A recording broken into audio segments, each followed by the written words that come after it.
A lembrança não é clara, mas ela não se apaga da minha memória.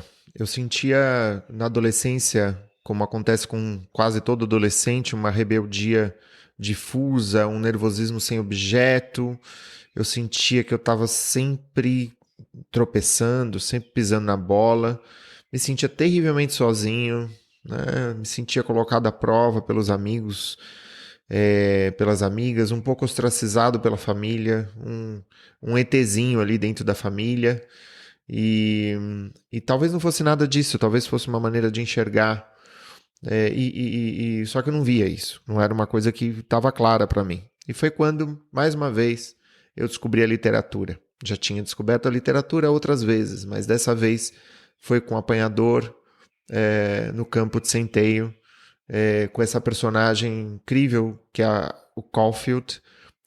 Nem todo livro é bom para ser lido em todas as épocas da vida, mas tem livros que são perfeitos em certas épocas da vida e Apanhador no Campo de Centeio foi perfeito para mim naquele tempo. Eu nunca reli esse livro, confesso que tenho uma lembrança muito, muito vaga da história toda, mas eu sei que ele exerceu um efeito muito poderoso sobre mim. O Caulfield, esse personagem jovem, também adolescente, era mais divertido do que eu. Ele era mais folgado, ele era mais ativo. Era a versão minha que assumia a coragem de fugir de casa, ao passo que eu não tinha cara de fugir da minha própria casa, né? E nem precisava, na verdade, né? Mas quando o personagem que você acompanha, com o qual você se identifica, foge de casa, né? É como se a experiência dele fosse passada para mim. O livro do Salinger não foi o único a tornar a minha adolescência mais viva, mais clara, mais elaborada. Teve também o Fernando Pessoa, Não Sou Nada, Nunca Serei Nada, fora isso tem em mim todos os sonhos desse mundo. Teve também Paul Auster, teve Annie Rice, teve Tolkien, José Saramago, Clarice Lispector. Com esses autores eu adquiri um bovarismo ou um quixotismo que me ajudaram nos momentos em que nada parecia fazer sentido, em que eu abraçava ideias elevadas, mas não estava à altura dessas ideias, em que eu me lançava numa road trip, em que eu estava com as outras pessoas, né? E nos últimos anos, isso adquiriu esse poder enorme da literatura, da leitura, adquiriu um nome que é biblioterapia. Já ouviu falar disso aí? O que é esse negócio? O que a gente pode aprender com isso? Olá, meu nome é Thiago Novaes, você está no Prelo. Fabuladores, confabuladores, digníssimos beletristas, sejam muito bem-vindas, sejam muito bem-vindos ao episódio 118 de Prelo. Hoje a gente vai conversar sobre esse novo nome, né, que as pessoas vêm dando para o poder terapêutico da leitura. Alguns dados que talvez valha a pena ter de fundo, assim. Tem um estudo que foi conduzido em 2009 na Universidade de Sussex, no Reino Unido, que mostrou que a leitura pode reduzir a ansiedade em cerca de 68%.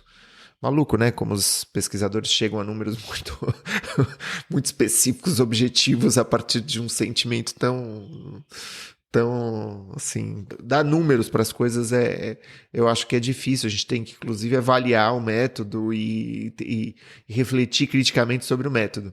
Mas é um dado interessante, né?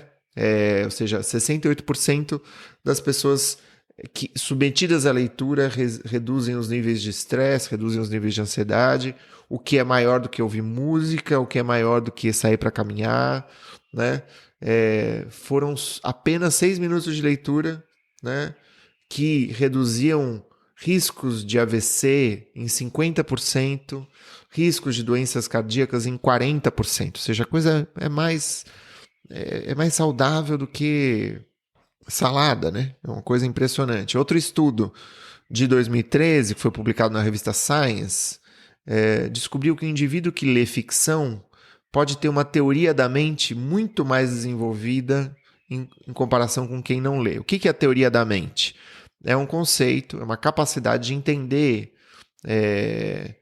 que crenças, desejos, pensamentos de outras pessoas são diferentes dos nossos. A teoria do pensamento é fundamental, por exemplo, para nos diferenciar dos outros, dos primatas, né? Dos chimpanzés e tal, porque eles não têm uma teoria da mente desenvolvida. Na teoria da mente é um conceito, né? A possibilidade de ver que o outro te enxerga, né?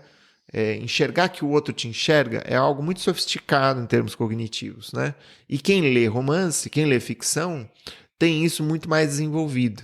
Tem uma terceira pesquisa da Universidade de Liverpool, de 2012, essa, que mostrou que pessoas com depressão que participaram de um grupo de leitura por 12 meses apresentaram redução nos sintomas depressivos. Os pacientes relataram se sentir mais confiantes, mais dispostos a conversar, ouvir, interagir com outros membros do grupo, com membros da própria família, etc. Né? Bom, são números, né? Como eu disse, números, quantificações. Às vezes você não precisa desses números, basta que a gente olhe. Por exemplo, se você já teve presente numa apresentação do Mano Brown, com as suas músicas que são poesias, né? E são poesias para a periferia, diante de jovens da periferia que têm todos esses poemas de cor, lendo, cantando junto. E um pouco essa impressão de como essa poesia salvou milhares de jovens da periferia, né? De como isso é potente para nomear suas experiências, para elaborar essas experiências, para construir um senso de irmandade, de identidade e assim por diante. É claro que alguém pode dizer, bom, mas eu comprei alguns livros de colorir, os livros de colorir são muito terapêuticos e tal. Bom, eu acho que é importante que a gente faça essa distinção. Livro de colorir e literatura são coisas completamente diferentes, né? Apenas o meio é o mesmo, ou seja, um livro impresso, né? E um livro impresso pode ter impresso uma lista telefônica, ou seja, alguma coisa extremamente instrumental, pode ser ilustrações já feitas por terceiros para você preencher com as cores, com lápis de cor, ou pode ser Montaigne, Dostoiévski, Clarice, Cecília Meirelles, Itamar Vieira Júnior e assim por diante, né? Socorro Racioli e por aí vai. Isso não tem nada a ver com o livro de colorir, né? O pessoal diz, bom, é realmente relaxante o livro de colorir, porque as pessoas se concentram nas escolhas das cores, elas deixam o celular de lado, você não consegue fazer as duas coisas ao mesmo tempo. Colorir distrai a gente, né?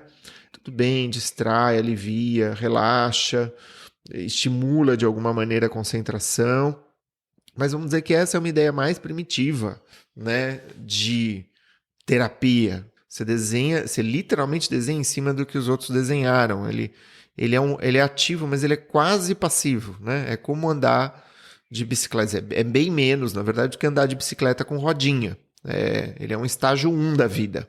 Você só vai andar de bicicleta mesmo, você só vai percorrer certos caminhos se você tirar as rodinhas. As rodinhas começam a atrapalhar a tua vida, né?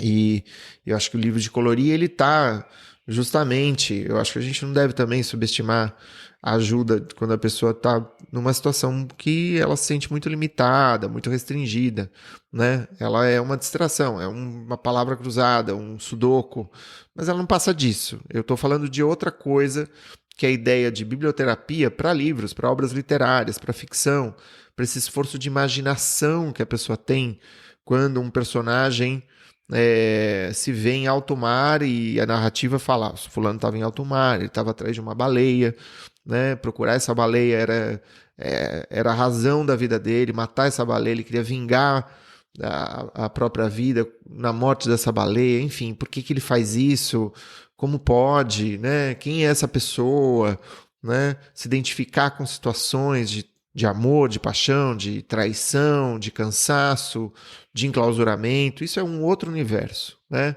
O que é essa ideia da biblioterapia? Como que ela aparece nos livros e tal? Não sei se você já ouviu falar,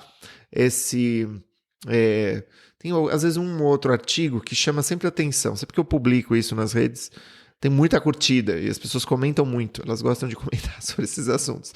Então, sei lá, um médico em Portugal que começa a prescrever livros para os seus pacientes, um psiquiatra, né? Então, mais recentemente, um artigo que saiu de um jovem do Reino Unido que fala sobre o poder de cura da leitura, né? E não estamos falando aqui da escrita. Existe a escrita terapêutica, uma escrita que cura, uma escrita curativa. Existe essa propriedade da escrita de ser terapêutica, embora em geral o foco não seja esse, isso seja um efeito colateral positivo, né, da escrita, né? Mas o que a gente está falando hoje é mais propriamente da leitura, que é a base de toda a escrita, né? Que é a base de toda a escrita. Então, a leitura de textos ou de livros com o objetivo de promover autoconhecimento, empatia e elaborar a ansiedade, elaborar o estresse, diminuir o estresse e tal, né? Essa é a ideia da biblioterapia, né? Ler para ter benefícios para o bem-estar mental, emocional, né? A leitura para amenizar sofrimentos, para ampliar repertório, para melhorar a comunicação, para fomentar a criação de vínculo, pensamento crítico, para aliviar a tensão de um modo geral, né? Aquele exemplo da portuguesa, do psiquiatra português que eu dei, é muito engraçado, porque quando a gente foi fazer a pesquisa para essa conversa, né, a gente encontrou um livro que, não à toa, a capa do livro ele é um potinho assim de cápsulas, né? Que se chama The Novel Cure, A Cura pelo Romance, de Ella Berthold e Susan Elderkin. Eu vou colocar as referências na descrição desse episódio, tá bom? A coisa resume muito bem a introdução do livro, resume muito bem a tese da biblioterapia, que é: ora, os romances eles têm sido utilizados desde o começo dos tempos, né? Desde que a história começou a ser escrita, como um bálsamo, né? Como um bálsamo para curar tanto dores físicas quanto dores psíquicas, né? E aí, às vezes, o que age como um bálsamo é a história, o enredo, vamos dizer que é uma identificação com as coisas que estão sendo narradas. E outras vezes, e a gente não leva muito isso em consideração, é o ritmo da prosa, que acalma, né? Que age sobre a subjetividade, sobre a psique humana, acalmando, né? Energizando essa psique, essa subjetividade. Às vezes é uma ideia, é uma atitude sugerida por um personagem, né? E essa atitude, essa ideia, meio que vale como uma sugestão de um amigo do seu lado que sopra para você: olha, por que você não vai por aqui? Por que você não vai por ali, né? Os romances eles têm essa capacidade de transportar a gente para outra existência, né? Nos fazer ver o mundo de um ponto de vista diferente do nosso habitual. A gente mergulha num livro, você vê o que o personagem vê, você toca o que ele toca, você aprende o que ele aprende, né? Eu sempre resgato a pesquisa da Marianne Wolf sobre a experiência da leitura. Ela apanhou os leitores, colocou numa ressonância magnética e viu que os movimentos desses leitores, ou seja, as áreas que são ativadas no cérebro não são áreas imateriais, são áreas plenamente materiais. É como se a gente de fato treinasse para uma maratona enquanto sonha com a maratona, sabe? Então você está sentado no sofá da sua sala, mas os seus pensamentos, seus sentidos, seu espírito estão em um outro lugar completamente diferente. O André Gide, né, que é um autor, é um romancista, ele fala que ler um autor é para mim não apenas entender a ideia, né, dele ou do que ele diz, mas sair com ele por aí, viajar na sua companhia, né? E ninguém volta incólume dessa viagem. Esse livro, The Novel Cure, ele tem curiosidades, são prescrições. Então cura para o ímpeto de trair o seu parceiro ou sua parceira. Leia Madame Bovary. Eu estou com ansiedade, então leia Retrato de uma Senhora, do Henry James. Eu acabei o meu relacionamento, leia Alta Fidelidade, de Nick Hornby. Você vê que são clássicos e mais contemporâneos, né? Embora esse Alta Fidelidade já tenha aí uns 20 anos, já talvez até mais. Cura para crise de identidade. Então leia Metamorfose, de Kafka. Sentimento de culpa, crime e castigo, procrastinação. Leia o Ishiguro, Os Vestígios do Dia. Isso aqui é muito literal, né? Eu acho que essa é a primeira refutação que a gente pode fazer. pô, nem todo livro serve para todo mundo de uma maneira tão direta, específica, né? Muitas vezes você lê uma poesia que não tem nada a ver com o tema que você, né, do qual você está sofrendo diretamente, né? E você e aquilo te lança para um outro lugar. Por quê? Por quê? Porque a gente tem que se basear numa ideia da psicanálise que uma coisa é a queixa, né? Outra coisa é a demanda real. Né? Nem sempre, aliás, quase nunca, né? O motivo pelo qual uma paciente, um paciente vão para uma sala de análise, para um consultório, é o verdadeiro motivo que o leva ao consultório. Muitas vezes ele tem algo que é o vestígio diurno, é o resto diurno, é aquilo que acabou de acontecer, é o conflito da pessoa com o chefe, com a chefe, é o conflito dela com a irmã, com o irmão. Mas aí a gente vai vendo que são outras coisas que vão aparecendo, né?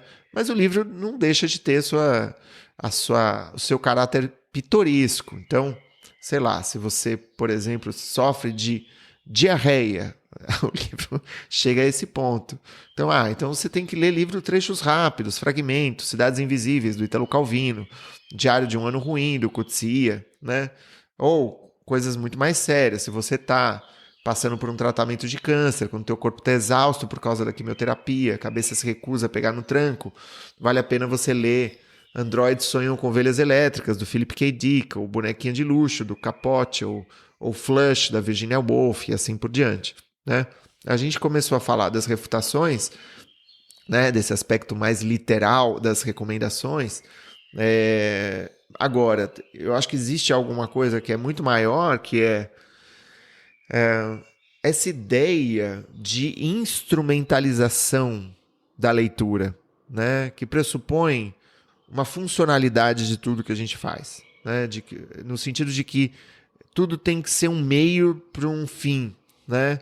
E outra, que é possível criar um método para falar das coisas que você leu, para ligar essas coisas aos seus sentimentos, né? Para criar distanciamentos, identificações e assim por diante.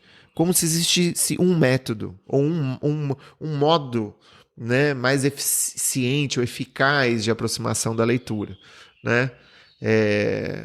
E é muito louco, porque a gente vive nesse tempo muito que sempre cola, né, a leitura diretamente aquilo que você está vivendo. Então, fica em segundo plano a leitura crítica, falar da autora, do autor da obra, da sua história, falar da obra de modo geral que esse autor escreveram, né, da contextualização dessa obra historicamente, sociopoliticamente. Ou seja, a coisa é uma adesão muito imediata ao si mesmo, e eu acho isso um problema mesmo, né? É uma coisa muito literal, muito direta. E a atividade literária está justamente num desdobramento, num afastamento. A gente está vendo aí, né, os problemas da gente subestimar as pessoas, né? Ou seja, não, vamos dar sempre alguma coisa muito fácil para ela, né? Vamos criar sempre uma coisa muito acessível. E aí o que você faz com isso é que as pessoas, elas não conseguem interpretar texto minimamente complexo. Elas têm dificuldade de diferenciar notícias falsas de notícias verdadeiras. Ela não consegue entender noções básicas como viés de confirmação e assim por diante, né? Tiago, mas o livro ele é muito elitista. A gente tem muito essa ideia de, não, o livro é para poucos, sempre foi para poucos, né?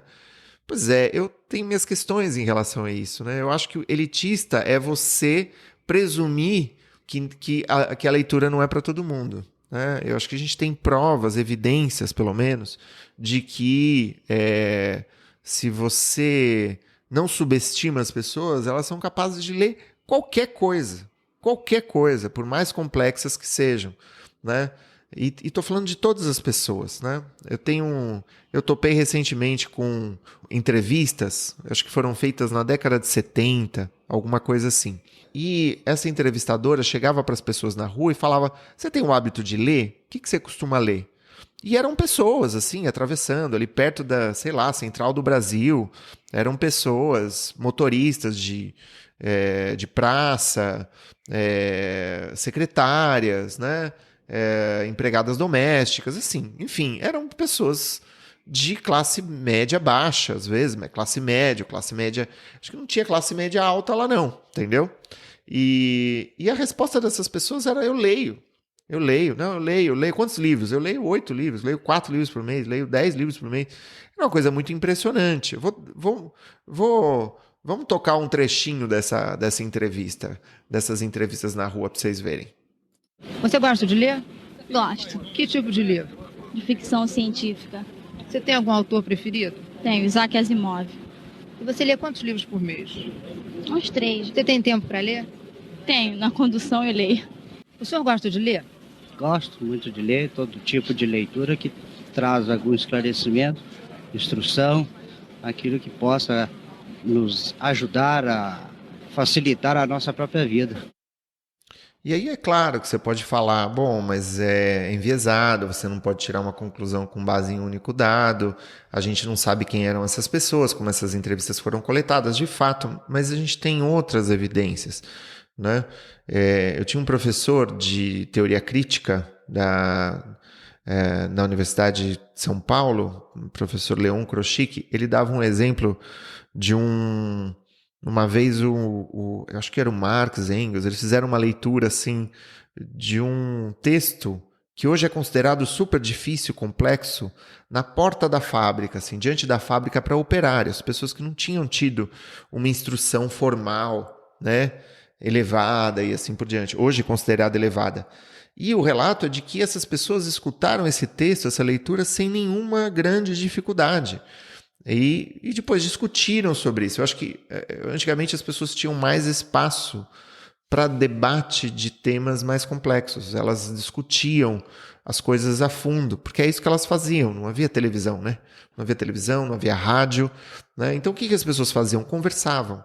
E conversavam a exaustão. Eu tendo a achar que esses livros da Jane Austen, sabe? Esses livros que mostram o espaço privado de moças no século, sei lá, XIX, fim do século XVIII para o século XIX, e você vê que, dependendo das condições, é claro, às vezes as condições são muito, muito difíceis, isso não se apresenta, mas era de um verdadeiro clube de leitura, né? Alguém tocava um instrumento, outras pessoas liam romances e reliam romances e assim por diante, né? Olha, a questão, por que eu estou falando tudo isso? Porque eu acho que a gente tem subestimado todos esses processos, a gente tem terceirizado todos esses processos, a gente tem considerado cada vez mais que a conveniência é um valor absoluto, né? E talvez se valer da escrita, da leitura, mas também da escrita, né? Nem escrita, nem leitura podem ser um meio para um fim, é isso que eu quero dizer. Não é um exercício, né? Porque tomar como um exercício é fazer um movimento de alienação recorrente, ou seja, você aliena o desejo, o processo e assim por diante, né? Em última análise, eu não acho que biblioterapia valha o nome que tem. Eu acho que conversar sobre esse tema é interessante porque destaca um aspecto da leitura. É mais um recurso, né? É engraçado, porque pensando nisso, a minha analista, né? Eu tinha uma analista, não a que eu tenho agora, uma outra, que me indicava livros e vivia me indicando livros. Ela era super leitora e uma vez ela me indicou um livro, não esqueço, um texto, na verdade, da Maria Rita Kell, psicanalista. E o texto era fantástico, chamado Pacto Fraterno. O Pacto Fraterno era um texto sobre o poder da amizade, né? E eu acho que aquilo só fez sentido para mim porque tinha também um aspecto de participação num debate maior, entendeu? Eu acho que a literatura ela é, entre aspas, inútil no seu sentido mais subversivo, né? Eu odeio a ideia de reificar o livro e a leitura, de transformar ela num meio, como eu disse, né? E é o que o nosso tempo faz o tempo todo, né? Eu queria contrapor isso com uma figura, que é uma figura que eu admiro muito, que é o Michel de Montaigne, que é um sujeito que se retirou da vida pública antes dos 40, né? Na época 40 era idoso, né? Ele seguiu a ideia do Sêneca e do estoicismo, né? De que o isolamento das perturbações cotidianas trazia tranquilidade. Ele foi percebendo que a cabeça dele não ficava muito calma quando ele se isolava, que a cabeça dele era um cavalo desgovernado, né, que desconstrói um pouco essa ideia de, Tiago, você vai para uma cidade calma, tranquila, você vai ficar calmo. Não é bem assim, né? E o que ele concluiu é que não existe uma escolha binária simples entre a solidão tranquila versus o caos público, né? Ainda há lugar para o caos nesse isolamento autoimposto, né? E que era preciso haver um segundo passo, um trabalho interior, né? De um espaço privado para o espaço individual, né? E o que ele fez? Ele se refugiou numa biblioteca, numa biblioteca que era a biblioteca dele, né? Ele tinha uma torre, o cara tinha dinheiro, né? Ele podia não trabalhar, ele podia se isolar, né? De alguma maneira.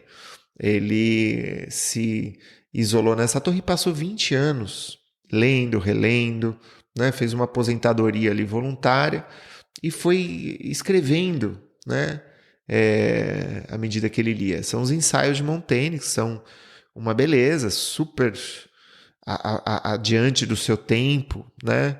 Ele escrevia e nenhum trabalho estava finalizado. Ele reescreveu as suas passagens, os seus ensaios durante 20 anos. E ele tem uma fala, eu vou retirar um trechinho de um texto dele aqui, do segundo volume dos ensaios, né? Ele diz assim: é impossível reunir as peças, talvez um quebra-cabeças, alguma coisa nesse sentido, se você não tiver em sua cabeça a ideia do todo.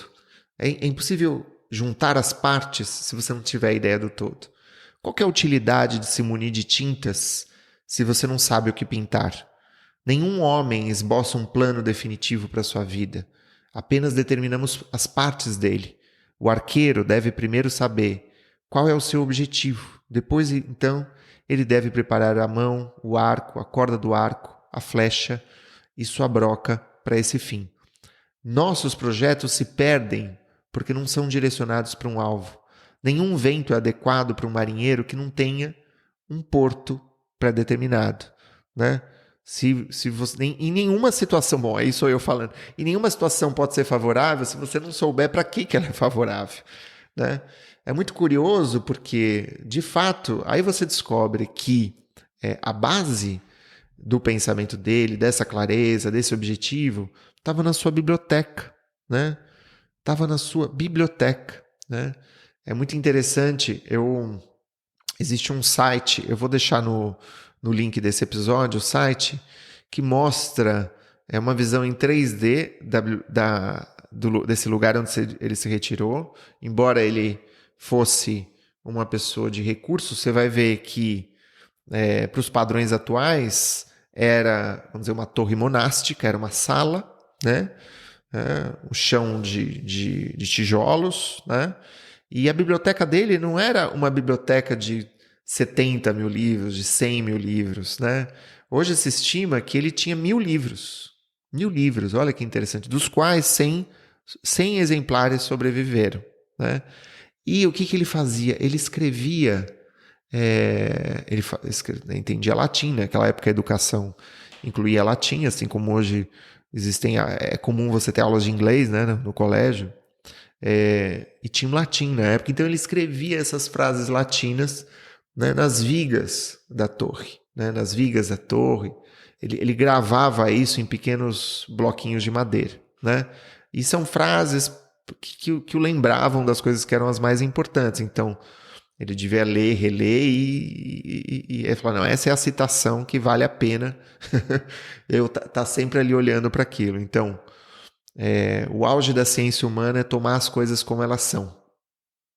Olha só, o auge do conhecimento humano, da clareza humana, é tomar as coisas como elas são, sem se preocupar com o resto, né? Já vi um homem que se julga sábio? Há mais a esperar de um tolo. Ou seja, se o sujeito se acha sábio, então conversa com um tolo, porque esse sujeito aí sabe pouco, né? Aproveite ao máximo o presente, o resto está fora do seu alcance, né? Outra fala, nem medo, nem esperança pelo meu último dia, né? Nem medo, nem esperança pelo meu último dia. é muito interessante. E tem várias falas como essa na Torre de Montaigne, né? E a base dos seus escritos era a leitura. Era a leitura. E essa leitura, a gente deriva dessas falas, eram quase assim, o que hoje a gente considera autoajuda, que eu acho que a gente tem uma visão muito preconceituosa, né, da autoajuda, né, no sentido de que a gente tem uma rede de amigos, como se... E a autoajuda muitas vezes é uma conversa sobre as questões mais imediatas da vida, né? Não quer dizer que ela vai te dar a solução de tudo, não quer dizer que ela vai te ajudar a pensar. Muitas vezes a gente não tem isso na vida. A gente não teve um pai, uma mãe falante, teve uma rede de amigos que ou durante a vida inteira. Eu tive redes de amigos durante momentos da minha vida, mas não tive na vida inteira, né? Então, às vezes, os livros nos ajudam, assim como os livros de filosofia, os livros desses pensadores todos. Eles ajudaram Montaigne, por que eles não podem ajudar a gente, né? Então, eu vou terminar nossa conversa hoje com 4 noções que são extraídas de um livro sobre... uma tese sobre biblioterapia, também vou deixar a referência na descrição do episódio, de uma autora, Kelda Green. É um trabalho, né, sobre essa investigação, para quem tiver mais interesse. E as 4 noções que ela apresenta são as seguintes, tá? Eu vou nomear as 4, depois eu vou descrever cada uma delas. Eu acho que são modos de, vamos dizer, decupar assim, o processo psíquico, né, e seus efeitos terapêuticos, né? Em primeiro lugar, repertório. Segundo, alargamento de compreensão, ampliação de compreensão. Terceiro lugar, perspectiva. E quarto lugar, ressignificação, né? A leitura promove esses 4 fenômenos, né? Essas 4 contribuições. E aí eu acho que talvez a gente ganhe muito em não fazer uma diferença muito grande entre o cognitivo e o afetivo, porque essas duas coisas andam muito próximas. Então, em primeiro lugar, repertório, né? É autoevidente, é um pouco a nossa capacidade de levar consigo um repertório, uma gaveta, né? Com vários pensamentos, né? Para que a gente possa desenvolver modos um pouco mais saudáveis de relacionamento, de existência, né? A literatura, e eu acho que é muito interessante isso, como uma espécie de simulação da realidade. O texto é um ensaio para o leitor refletir sobre a vida real dele, sem se expor a essa vida fisicamente. Vamos dizer que é um treinamento, né?